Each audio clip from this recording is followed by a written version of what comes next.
O que eu mais admiro na Keila é a capacidade dela de resiliência. Ela consegue sofrer com classe. Se a Keila não tivesse a capacidade de suportar o sofrimento, eu tenho plena convicção que hoje eu não seria pastor Anderson Silva. Então, quando eu analiso toda a nossa história, quando eu analiso nossa timeline, é emocionante perceber, né? Por tudo aquilo que a gente já passou. Então, a minha radicalidade em Deus, o meu amor por Deus, foi claro para ela desde o início. Quando eu dei o ultimato, né? Eu não pedi ela em namoro, eu pedi ela em casamento, quando eu fiz o pedido para o nosso relacionamento. E a um dado momento ela entrou em crise, porque eu tinha que fazer parte de uma igreja que eu precisava usar terno e ela precisava usar vestido. E ela me conheceu como um missionário de tribos urbanas, camiseta, barbudo, tatuado, de bermuda, nas ruas, e ela ficou um pouco balançada. E eu pedi um milkshake ali na lanchonete, disse para ela que ela tinha meia hora para pensar, porque ela não estava casando com um estereótipo, ela estava casando com um homem de Deus, com um homem que amava a Deus. Então, fosse terno ou gravata ou bermuda, no Brasil, em Marte ou na faixa de Gaza, ela estava para se casar com um homem que amava a Deus e não ia medir esforços para aquilo. Então, foram renúncias, né, iniciais que a Keila teve que tomar. Andou a pé muitas vezes comigo quando eu não tinha dinheiro para pagar o ônibus. Falei para ela que nós íamos casar e nós não tínhamos nada. Eu não tinha nada para oferecer. Quando a gente se casou, nosso barraquinho tinha um colchão no chão, um fogão sem botijão. Eu disse a ela, até o que eu não tenho tem dono. Tudo que eu sou, tudo que eu tenho, tudo que eu não tenho pertence a Jesus, e tudo aquilo que eu vier a ter um dia também é de Jesus.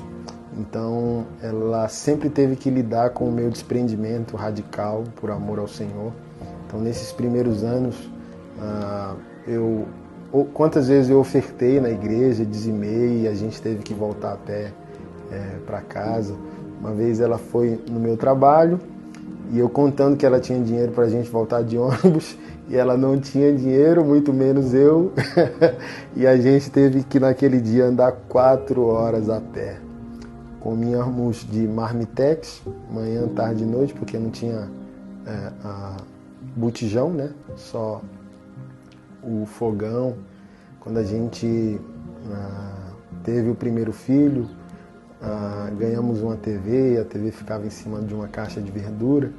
E hoje, né, Deus nos honrando, fazendo com que a gente tenha um ministério de alcance mundial.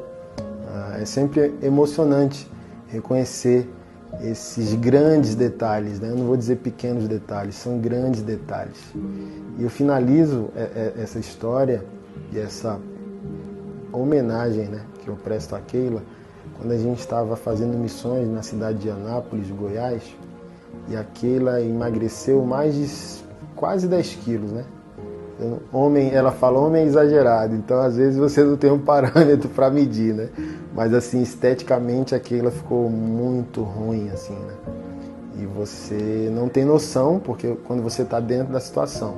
Mas os anos passam e você pega uma fotografia da época e você fala, meu Deus, minha mulher sofreu, eu não posso jamais desonrá-la, tenho que honrar a mulher da minha mocidade. Então a gente só tinha o Paulo, nosso primeiro filho, e ela deve ter perdido, sei lá, uns 10 quilos, de fome mesmo. Então a comida racionada, né? Se toma café, não almoça, se almoça, não janta. E eu fui evangelizar no centro de Anápolis, evangelizava muito em lojas de tatuagem. Quando eu voltei, ela toda empolgada, dizendo, olha meu bem, eu queria fazer um corte de cabelo igual eu vi na atriz ali na TV. E eu ri sem graça, meu bem, né? Que bom, Deus é bom. E eu fui pro banheiro, liguei o chuveiro e fiquei chorando diante de Deus, dizendo, Senhor, eu não estou aqui para reclamar, o Senhor sabe o quanto eu te amo e o quanto eu sou radical para obedecer o que eu sei que o Senhor me mandou fazer. Mas é muito difícil eu não ter o dinheiro para comprar o pão, muito menos o dinheiro para conseguir cuidar da minha mulher com dignidade. E naquela semana Deus fez um grande milagre e a gente conseguiu provisão extraordinária, milagrosa. E eu fui chorar ali de madrugada, adorar o Senhor. Eu lembro dessa madrugada, coloquei livros para adorar, para tocar. Foi dessa madrugada que a gente teve experiência do nome do nosso ministério, Vivo por Ti. Era uma parte da música do Juliano Som que ele dizia, né? Viver para Ti. E ali saltou dentro do meu coração, do meu espírito, o nascimento do nome do nosso ministério. E mais uma vez eu estava ali na madrugada com muita dor por não estar conseguindo ser o provedor que eu sei que o homem foi criado para ser. Umas 3, 4 da manhã.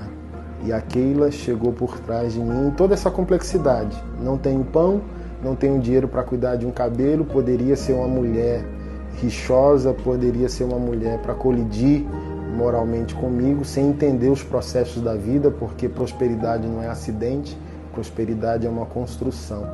E ela me abraçou por trás ali naquela madrugada e disse: não se preocupe comigo, eu creio em você e sei que Deus te fez um chamado, você vai conseguir.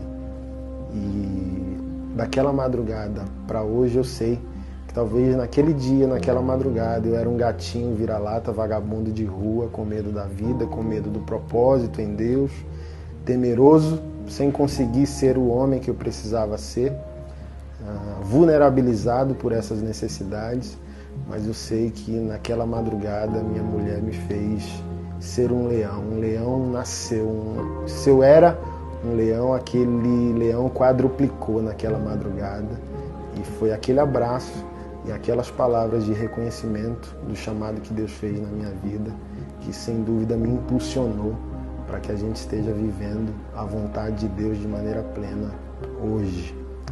Então, Keila é uma boa sofredora, porque sem o sofrimento dela, nós não teríamos base, fundamento para ter o nosso ministério. Então, para você, talvez é fácil hoje ver o ministério, mas você não consegue ver o fundamento.